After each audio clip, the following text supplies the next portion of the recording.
Welcome to the Neurostimulation podcast. I'm Dr. Michael Passmore, Clinical Associate Professor in the Department of Psychiatry at the University of British in beautiful Vancouver, Canada. The Neurostimulation podcast is all about exploring the fascinating world of neuroscience in general, clinical neurostimulation in particular, but we're also interested in other aspects of interventional mental health, like ketamine-assisted psychotherapy, and other cutting-edge treatment options that can help improve health and wellness. We talk to researchers, clinicians, and we try to uncover recent research breakthroughs and understand how those breakthroughs can translate into real-world treatments that can improve health and wellness. So whether you're a healthcare professional, a researcher, a student, or someone who's curious about how our brains work and what we can do to help those brains work better, this podcast is for you. My mission is to make this science accessible, inspiring, and relevant to your life. The podcast is separate from my clinical and academic roles and really is part of my personal effort to bring neuroscience education to the general public. So I do emphasize that the information shared here is intended for educational purposes only and is not medical advice or any kind of substitute for professional medical guidance. I would advise you to always consult with your own healthcare provider to discuss your specific health needs and treatment options.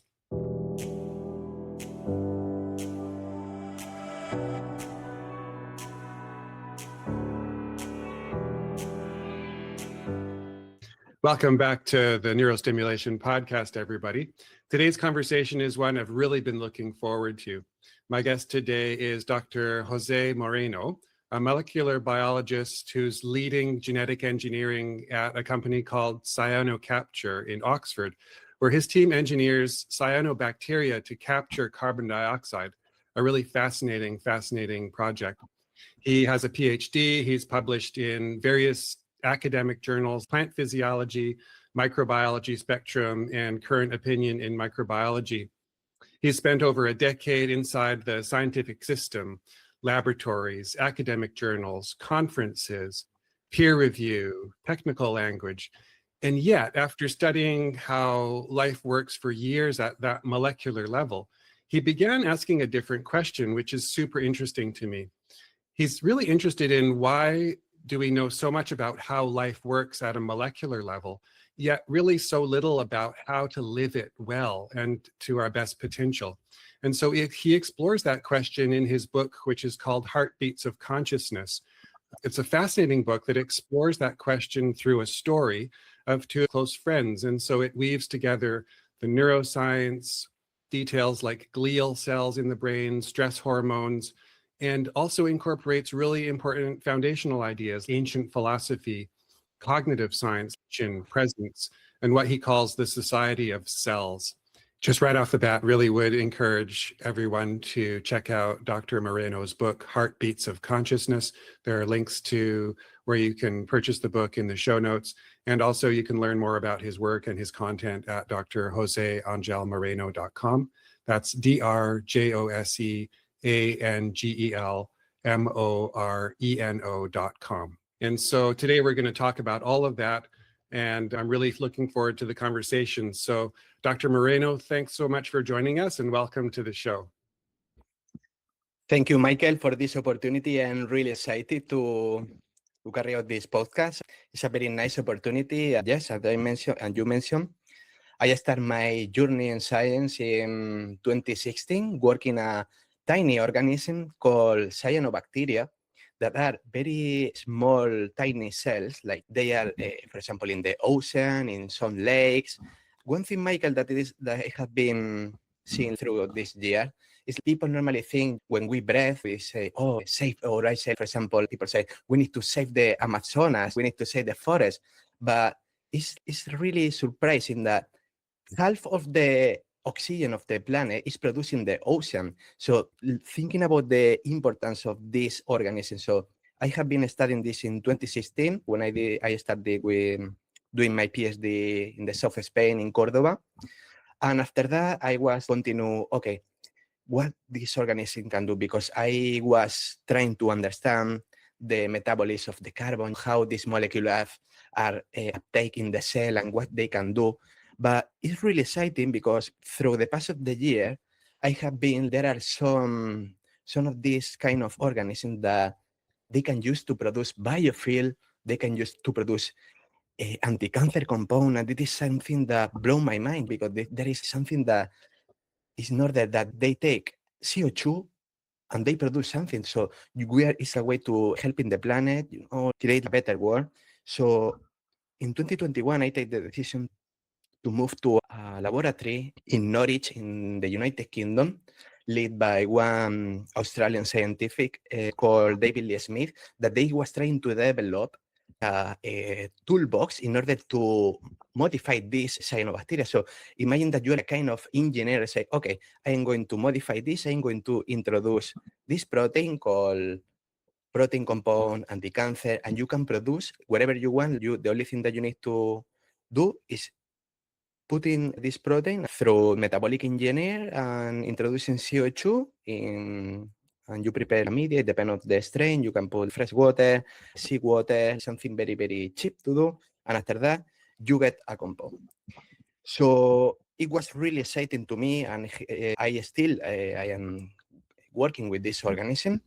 But I have been, during this journey, I has been a lot of curiosity because when I finishing this research in 2023 in this laboratory, I returned to the University of Oxford as a professor.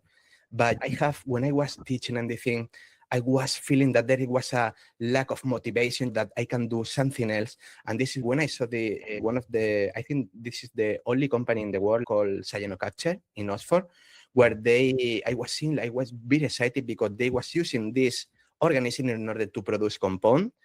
So I contact with the CEO and with my CV that I was creating this toolbox in order to modify. I started in October 23 and I am still there, continue leading the genetic manipulation plan of the company. And we are trying to express from insulin. It's the first time in the world that insulin has been produced in cyanobacteria. Have you ever heard, for example, compounds that they are needed to produce artificial meal? For example, FGF2 is a type of fibroblast that it needs to do that. So whatever you want to do, you introduce this and you have a platform in order to produce. So this has been really exciting, but when I mentioned to you, Michael, I have a lot of curiosity and I say, okay, what will be the next step for me? And I am a person who loves the curiosity and loves the brain, how the neuroscience works, how the synapses are established in the brain, what is happening. I love to do the divulgation of the science, and I have a feeling that when people was a bit of scared about science because people say, oh, this is very technical, so I need to do something to approach the science to the people in order that people can understand and see a science a tool in order that they can help in their lives. And that drive to me to not only to read about the neuroscience, I was looking to philosophy and these things. And the idea of the book that you mentioned begin. My book is called Heartbeats of Consciousness. This will say that this is a bridge between science, mind, and soul. It's a way that you need to understanding the self. I want to do something different in the podcast, Mike. I want that you close your eyes for 3 seconds. Awesome. I love it. Yeah. Okay. And now, while you have them closed, I want you to feel something that's happening right now and this very instant without you having to do anything for it to happen. Your heart is beating. Now you can open your eyes. And that heartbeat, Mike, that you felt or imagined is the invisible protagonist of the book. This book is called Heartbeat of Consciousness because every heartbeat is a reminder that we are alive, that we have time, that we can choose what to do with it time. It's like an invitation to discover the science, what we know about our brain, our body, our cell, and the consciousness, that inner voice that asks us who we are and where we are going. that they are not separate paths. They are the same path. They are the heartbeats. So I want to mention something. A lot of, for example, people ask to me a lot, why you write this book? Jose, why you write this book? I'm going to be honest with you, Mike. I'm going to be honest because this book was born from a frustration. Because you see, when I started to look books that combine what I want to tell, I discovered something surprising, and they didn't exist. Because, for example, when you go to the bookstore, there is a clear division. On one side, you have the non-fiction section with neuroscience essays, popular science books, psychology manuals, data, studies, reference, very rigorous, very serious, and many times, let's be honest, hard to finish. Yeah. On the other side, you have the fiction novel with character, plot, emotion, a story that hook you, that make you feel that you can't put down until 3 morning, but that really teach you something applicable to your real life. And I kept asking myself, why do I have to choose? Why can't there be a book that tells you a story that moves you, with characters that you want as a friends, with a scene that you make you cry and laugh, and at the same time teach you how your brain works, what science says about the emotion, how you can apply that knowledge, more important, to live better. So I looked for that book and I didn't find it, so I decided to write it. So my book is a kind of hybrid. I will call it hybrid because it's a fiction and not fiction at the same time. It's a novel with a scientific rigor. Michael, but the thing is, but there was another problem. I find another problem. It was related with the thing that I was telling previously. I had spent studying how the brain works, was studying how the brain function, how the neuron communicate, how the chemistry of our body influence our emotion. But suddenly, all of this scientific knowledge to me felt insufficient because science could explain to me what was happening inside of my brain when you, for example, feel pain.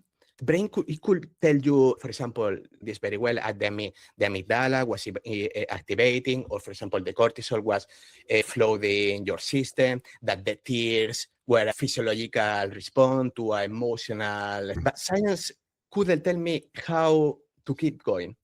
So I started searching, reading, researching, but not just a scientific paper, like neuroscience paper and this thing, but also I was digging in philosophy, the Stoics, the Buddhists, the Taoists, the Emperor Marco Aurelius, Seneca, Lao Tzu, all of the different philosophic ways. And I discovered something extraordinary. Mike, do you know what I discovered? No, tell us. What science is discovering now about the brain and emotion, philosophy was intuiting this 2,000 years ago. Because neuroplasticity, the brain's ability to change, is the scientific version of what, for example, the philosopher Heraclitus said, no one can bathe twice in the same river because everything flows, everything changes, including us. Pantare, right? That's Heraclitus. Pantare. Everything flows. Yeah. And for example, another thing that is fascinating to me is the connection between the gut and the brain. It's the thing we called the gut-brain axis. To me, this is the confirmation of what the Eastern tradition always knew. And it is that the body and the mind are not separated, because sometimes we want to separate things, and no, everything has a connection. So this book was born from that type of search, from that attempt to find a bridge between what I know as a scientist and what I feel, and between the scientist who analyze and the human being who suffer, who love, who hopes. But to me, one of the very important things is when I decided to write this book, I had to make a very, very important decision. Do I write this as a scientific essay or as a story? And I choose the story. Do you know why I choose the story, Mike? I mean, I have a few guesses, but you tell us, yeah. Because the data informs, but the story transforms. Mm. I can tell you, for example, that the neuroplasticity allows the brain to for neural connection and then each or for example, I can tell you in a very complex way how this works. This is a fact. It's true, but you will probably forget tomorrow if I do in a very complex way and the general audience. But however, if I tell you the story of a young girl who, after losing her parents in an accident and surviving the hell of an orphanage, find the strength to get up every day and become an extraordinary person, it's something that probably you won't forget. Because this is Fania, one of the protagonists of the book. Fania was 10 years old when a red truck ran over of her family cars. The parents died instantly. She was in the back seat and she saw everything.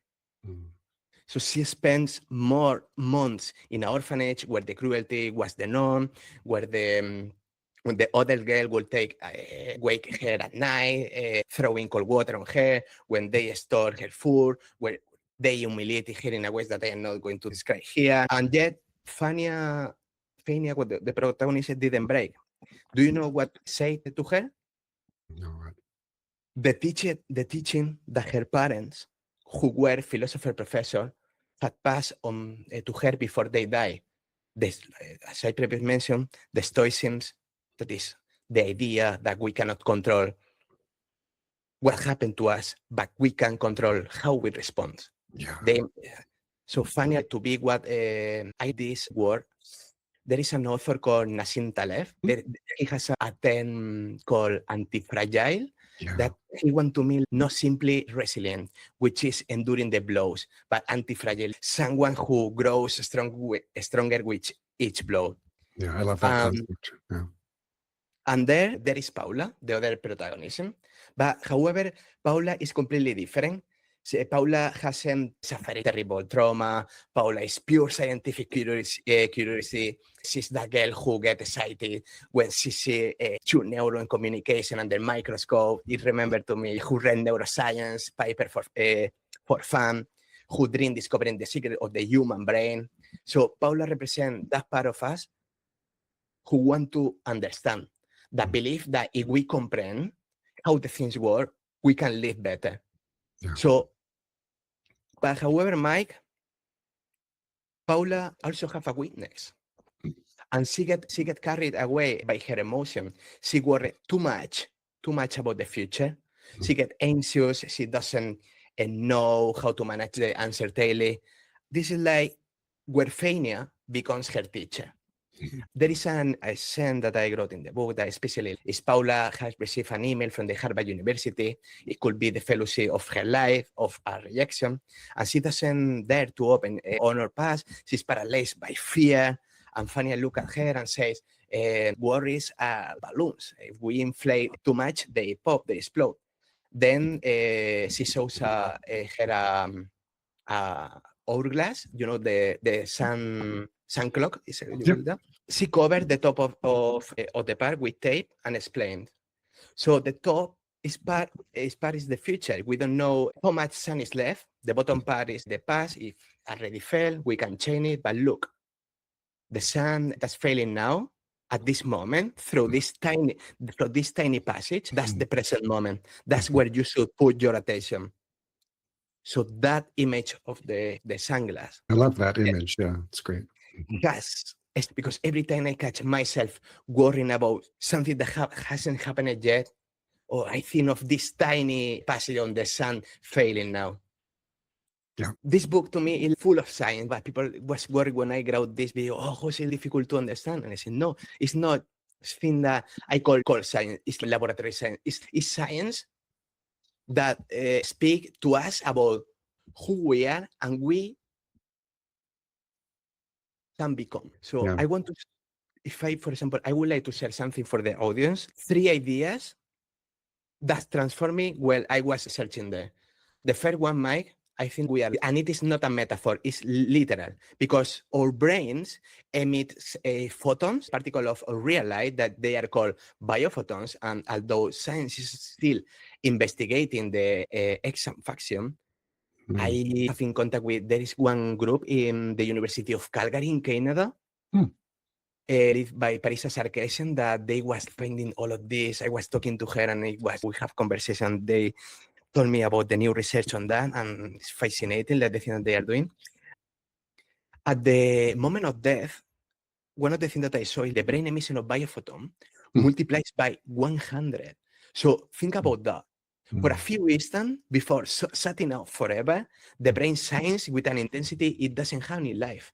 So when I discovered this, I thought about the spiritual tradition, that the speed of the enlightenment, about the halos of light surround saints in paintings, about the idea that we are beings of light, temporarily trapped in a physical bodies. What if wasn't just poetry? What if it's just intuition? So I think that we are alive, literally, and perhaps our job while we are alive is to shine. The second one is when we think about the intelligence, we think about the brain, the school. The mass of the neurons is out of the school, but it turns out it is like the science say that it is not only the one, because you see the paper and the last research, our gut has more than around 500 million neuro approximately, and it produces between 80 and 90% of our body serotonin, this hormone of calm and well-being. Yeah, and it has his own nervous system, so complex that the scientist is calling the second brain. Right. And then there is the health. It was fascinating when they laid a paper of 5 years ago when they say there is 40,000 neurons.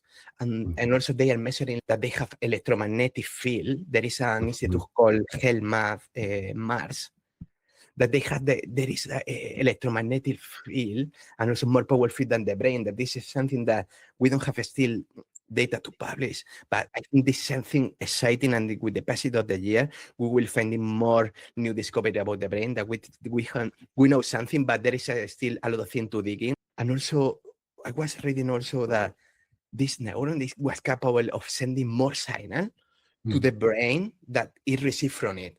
So this made me understand something. For example, when sometimes we feel things before we think them. Yeah.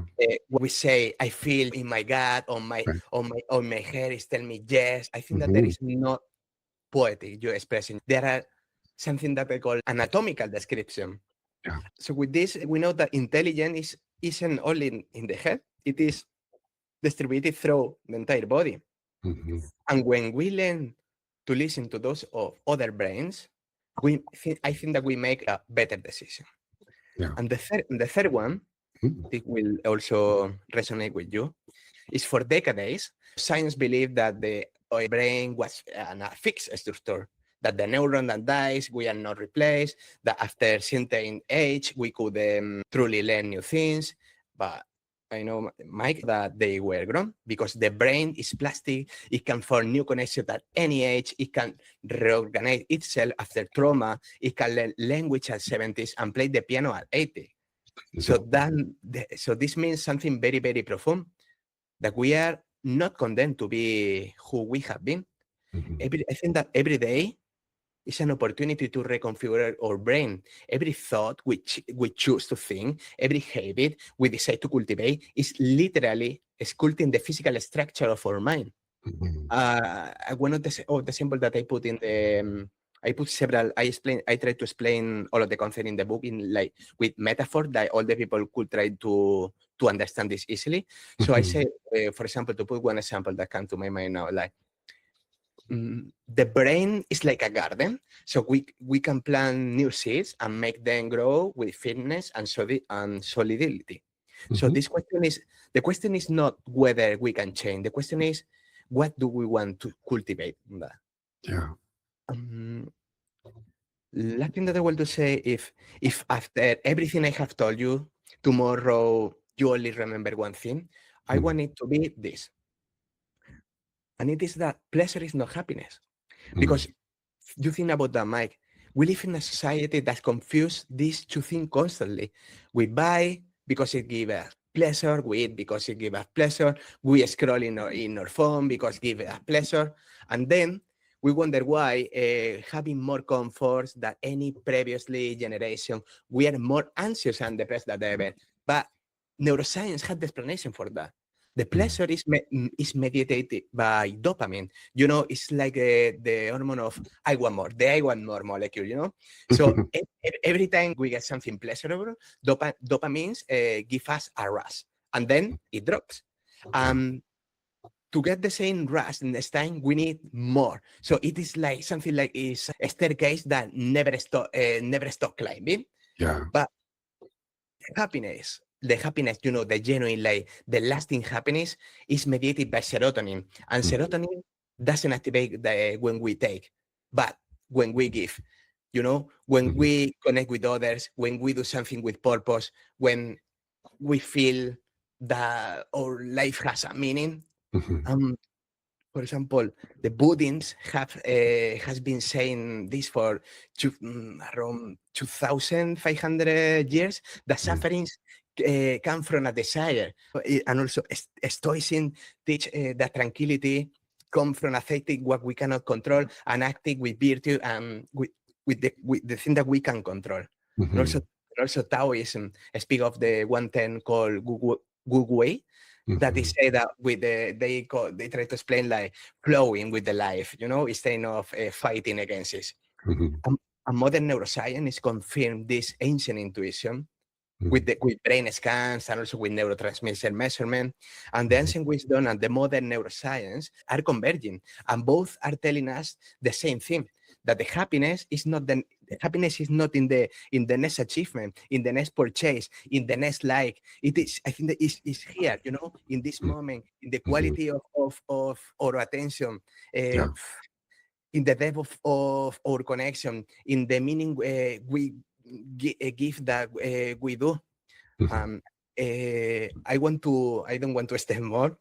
I want to end with an image from the book that stayed with me, and it is about the fireflies. Do you know, Mike, how the fireflies produce the light? No, talk about it. Fireflies. Yeah, that's fascinating, isn't it? The photobioluminescence. Yeah, I love it. So it's something that I love. And when I was, this idea came to me, and I tried to evolve all of this in the book and try to do a connection. So this organism, they have something very special. They have an organ in their abdomen called lantern. So inside of this, there is a substance called luciferins. And this luciferin, when it's combined with the oxygen and with the help of another enzyme that they have called luciferase, produce a chemical reaction that happens that release energy in form of light. So it just is biology, like organic chemistry. But to me, it's something completely magical. Do you know why? Because those tiny creatures in the darkness of the night shine, but I think that they doesn't shine to illuminate themselves. They don't need to use the light to see, but to find each other, to communicate, to connect. Sometimes, Mike, I think that we are like fireflies. We carry inside of us the ability to produce light, to shine the darkness, to illuminate the path for the other who are lost. But to shine, I think that we have to activate our all chemical reaction. We need to find our luciferin, that which we are passionate about, and our luciferate that will be like the purpose that catalyzes that passion. And we have to stop hiding in the darkness, waiting for someone to find us. So Paul and Fania, the protagonists of this book, at the end, they found something together, something that I call the neurocardio-philosophical school. That is a place where the science of the brain and the head joins with the wisdom of philosophy to help people to live better. Mike, to be honest, I don't know if that school will never exist outside of this page of this book, but I know that each one of you can create your own version of it in your family, in your work, in your community. Every time that you share knowledge that help others, every time that you listen to someone who is suffering, every time that you choose compassion over judgment, connection over isolation, or purpose over empty pleasure, I think that you are turning off the slide. So this book cost me, to be honest with you, I started in 2021 with this idea. It took me a lot of years of work or research or writing or rewriting of early morning when I doubt about everything, but also gave me something invaluable. It helped me to process the loss of my father, to find meaning in the pain, to turn something broken into something that perhaps can help others. In the epilogue, I include a decalogue. It's like a 10 promise that I make to myself every day. I am going to say just the first one. Sure. Promise yourself to be unbreakable. Do not allow to external circumstance to disturb your inner peace. To be honest, Mike, I don't always manage it. Some days I worry too much, like Paula. Other day the pain returns, and I have to remind myself of finding a teaching. But every day I try, and that's the only thing that we can do. Try and try again until it becomes a habit, until the neural connection consolidate, until the person that we want to become, becomes the person that we are. Yeah. So that's the main thing that I want to say. Thank you to explain about that, and you want to have any question or anything, but that's the main idea I want to say.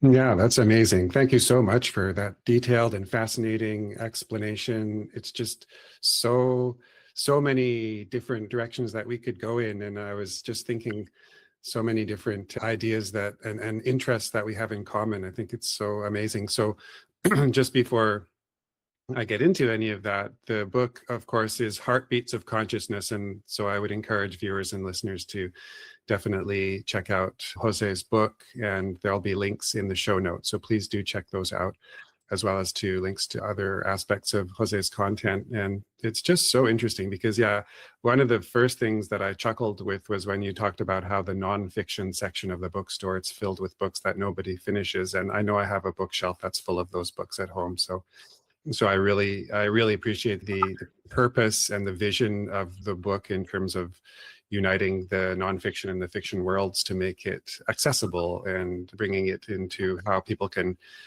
get an understanding of science in a way that helps them to improve their own lives and well-being. One of the things that it struck me was when you were talking a bit about the ideas from Eastern philosophy and how modern neuroscience is really kind of reminding us of what people knew about 2,500 years ago. As you say, people are already talking about these issues in ways that now we're just coming to understand again. And it also makes me think about, because one of the things increasingly with mental health that's becoming more evident is the idea of psychedelic assisted therapy, and how perhaps these plant medicines can also be a way of understanding ancient wisdom and bringing it into contemporary life and helping us to kind of reframe how we consider mental illness. And one of the people that I've been really interested in, of course, is with the history of psychedelics is Ram Dass, previously Richard Alport. And one of the things you mentioned just struck me around one of the things he says is that we're spiritual beings, we're luminous beings visiting humanity temporarily, right? And then this idea, I love the metaphor with the fireflies that you mentioned. Yeah, I really appreciate your description of the metaphors that you use in the book as far as making the concepts accessible and bridging the science and the philosophy through metaphor. I think that's so valuable. So thank you for that. Thank you for this opportunity. Yeah, I explain everything with metaphor because it's like the only thing. At the beginning, to be honest, I was trying to explain how the brain works, but I was thinking, if I will be another person, I will enjoy reading this book, and I will say, no, I will probably stop that. And I want to present something that people enjoy. I mentioned it in a story and introduce all of this, everything with metaphor to explain everything in detail. And this has been very, very good. Very good satisfaction. Yeah, and I also appreciate, and my condolences on the loss of your father, and I also appreciated your story of how you took that loss and that pain and you transformed that into something that can be helpful for others in terms of learning and growing through challenge and adversity and loss. And Yeah, for sure. This idea of anti-fragility, I think it's really interesting, not only with Nassim Taleb, who kind of coined the term, and then there's another book recently with, I know I'd mentioned in a recent episode, the book that I really appreciated is Brett Weinstein and Heather Heying's book, Hunter-Gatherer's Survival Guide to the 21st Century, something like that. They talk a lot about anti-fragility, and it's just so fascinating how biology in general, human physiology is designed around this concept of anti-fragility for sure. Really exciting, yeah. When I was finding this information and also writing the book, there is a moment that I promised that I was crying, even putting all of this is crazy.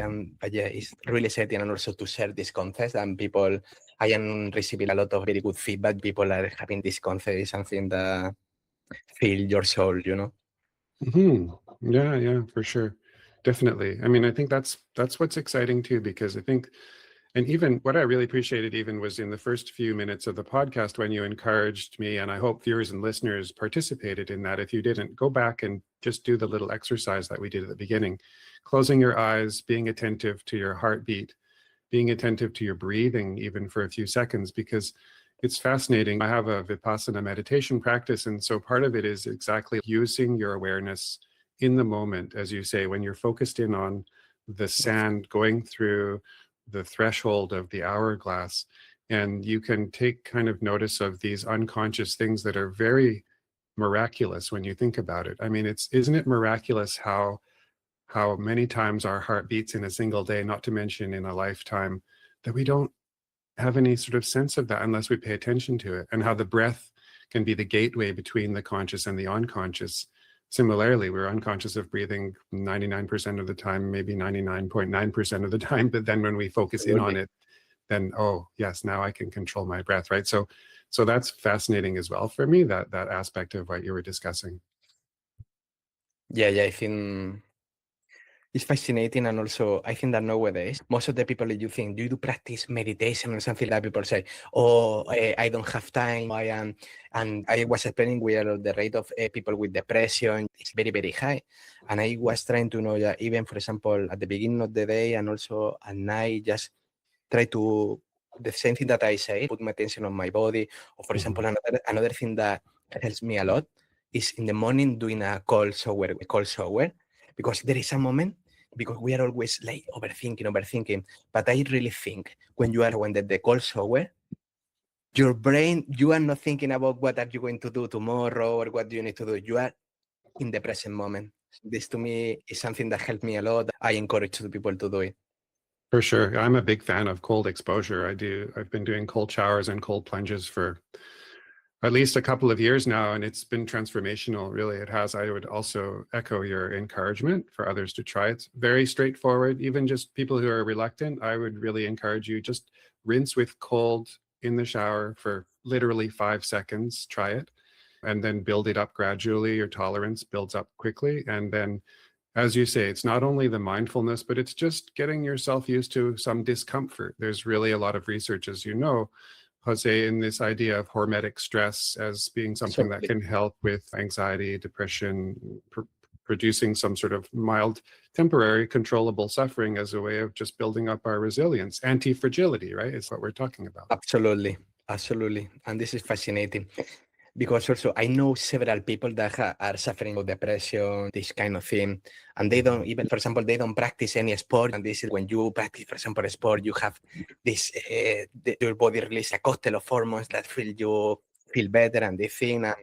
And you, for example, analyze the time that the average of the people spend on the phone doing a scroll. What do you think? What is this doing in your brain? Is the chemical, all of this chemical are dysregulating and the thing. For the reason I encourage all of the people to live in the present moment. Even, for example, another thing that helped me a lot, I have a diary, but instead of, for example, writing with the computer, there is some interesting paper that you say when you do with handwriting, there is established a new connection. There is something really exciting, and yeah, it's amazing. So that I love when you talked about the way that it's important to help people understand that neuroplasticity is not a kind of scary, sort of complicated, well, it is to a certain extent, but it doesn't have to be some kind of complicated topic. And it's also something very personal in that people need to understand that, as you say, neurons that fire together wire together. And so people can take advantage of that. And just by trying to build little habits into their daily routine and being intentional about it, that way they actually are changing the physiological neurochemical changes in the brain that brings those lasting, hopefully, improvements in health and wellness, as you say, right? Absolutely. I 100% with you with that. Yeah, it's a very positive and inspiring message. It makes me think, a lot of what you talked about makes me think about what Dr. Paul Conti writes about in terms of overcoming trauma and thriving by virtue of emphasis on meaning, but also agency. And so the agency piece is, to me, it's understanding how we can harness neuroplasticity in our own lives and just try and take advantage of that and think about, okay, well, yes, I'm taking agency over how my own brain is being wired by just trying to do these small little healthy habits, one thing at a time. Absolutely. Yeah, I think I agree with that. And the other thing that's interesting as well, I mean, I think it's so, maybe you can explain a little bit more about one of the things that resonated for me from your work and from the book is this idea of clarity as love, because in science and medicine, there's almost a taboo against talking about love, right? Because we're sort of, we have to be detached from patients and you have to be detached from research subjects. Yeah, I get the boundaries issue. I understand that that's important, but ultimately, whether it's you're a researcher, you're passionate about what you're studying, or you're a clinician, you're passionate about what you're doing in terms of helping others, inevitably there has to be love at the center of that. And I think it's the elephant in the room that on the academic and clinical side, people are afraid to even say the word love, right? But help us understand what your idea of clarity as love is all about. So love to me is the force who moves the universe, because everything we do, we put love in it. Every for example, everything that you do, for example, love. In order you perform an activity, I try to do in a best way that is. It's not something, in order to explain this in a proper way, is, I would say, love, passion is something that you do with purpose, that you put the thing that it resonates with you. And I think that when you do this with love, the thing is like going better. And also when you love, there is a lot of hormones that are released, and it's something that is in love is the main force of the universe. And it's something that move on like very deep. Mm-hmm. Yeah, absolutely. And maybe that is, it makes sense that that's the unifying principle that's tying together the hardcore science with the ancient wisdom. Yeah, it's fascinating when you think about the way you described at the very beginning, your career, in terms of looking at the cyanobacteria as these potential tiny little factories for whatever we might think that they would be useful for helping us to produce, or how to understand nature better, and helping to reverse things like climate change, this and that, right? But then all the way from the miracle. I love the idea of this is a miraculous, magical kind of thing that's happening there, whether it's the fireflies or the cyanobacteria, and how that's affecting us and the universe in general. But what holds it together? It's surely something like love, right? Like what you're saying. Say again, your question, please. Well, I guess it's what's holding it together. I mean, these are big picture kinds of questions. Would we say God or love or some universal sort of, I'm not sure. That's where you get into the intersection between spirituality, religion, these kinds of big picture questions. So I guess I'm just rambling a little bit, but talking about how this idea about love as a unifying force, regardless if it's a person is religious or if they have some sort of atheistic worldview, I think everyone can agree that there's a unifying force of love out there, right? Yeah. Absolutely. The love, some people call a kind of God, or they'll call the universe, but I think there is a big force. Everything is connected. For example, if I put an example with myself, I do a lot of metabolic engineering, like produce the thing, and I receive another offer, a job offer to do with another organism that has no relevance to, like this cyanobacteria that you can help with the climate change. It's something. I am a scientist because I have another skill and the thing, but it is this intersection that everything is connecting. I think is something that is move on. Yeah. It's a difficult question.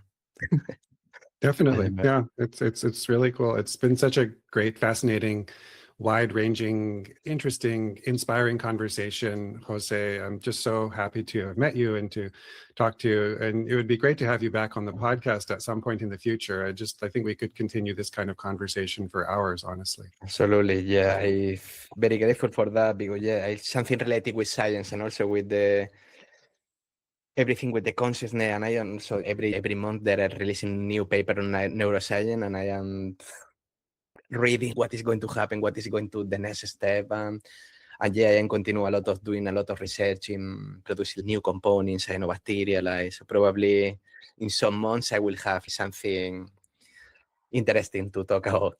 Yeah, for sure. Well, that's fantastic. Jose, Dr. Moreno, thanks so much once again. I mean, this has really been a powerful, inspiring conversation. And what I really appreciate most is that you're taking science and you're celebrating science, but you're also protecting its heart, the heart of science, right? And the love that's behind it all. And you're reminding us that complexity is not necessarily something to be afraid of or something to be intimidated by, right? Or other things. You're describing the difference between pleasure and happiness. Also, for that matter, things like status is not necessarily wisdom, and the clarity and the love, being clear about that may be one of the most kinds of generous things that we can offer one another, right? In terms of that, as you say, when the happiness comes from giving as opposed to the pleasure coming from receiving, right? Yeah. Yeah. So for viewers and listeners, really, I would highly, highly encourage you to check out Dr. Moreno's book, Heartbeats of Consciousness. The links are in the show notes, and you can learn more about his content at Dr. Jose Angel. How do you pronounce that? My Spanish is terrible. So, yeah, you do it very well. Yeah. drjoseangelmoreno.com. Yeah. Yeah, so just that's the way it sounds, DrJoseAngelMoreno.com for listeners who can't see what we've got going on the captions here. Again, Jose, thank you so much. Really appreciate your work, your wisdom, your experience, your story. Thank you so much for building bridges in this very ambitious tour de force of book that you have, with bringing science together with philosophy, ancient wisdom, in order to help people live their best lives. Thank you so much. Thank you for this opportunity. I'm very grateful for that. Great. Thanks again. All the best. Take care. Thank you. Take care. Bye. Okay. Thanks. Bye-bye. Thanks so much again for joining me today on the Neurostimulation podcast. I hope that you enjoyed this fascinating conversation as much as I did. If you found today's episode interesting, don't forget to like and subscribe to the podcast. It really is the best way to make sure that you never miss a future episode, and it also helps us to reach more curious minds like yours. Also, if you think that this particular episode might resonate with a friend, a colleague, or a family member, please share it with them. This kind of knowledge is better when it's shared, and you never know who might be inspired or motivated or educated by watching or listening to today's episode. For more details about the content that we discussed, please do check out the links in the show notes and join in the conversation. Please ask questions, leave comments, and give suggestions for future topics that you'd be interested in finding out more about. Then we can try to incorporate those suggestions into future episodes. Finally, don't forget to tune into the next episode. It's going to be another exciting journey into the cutting edge of neuroscience, clinical neurostimulation, evidence-based interventional mental health, and interesting discussions with leaders in the health and wellness field. So again, take care, stay curious. Thanks for listening. I really appreciate your time, your interest, and your attention. And I'll see you next time on the Neurostimulation podcast.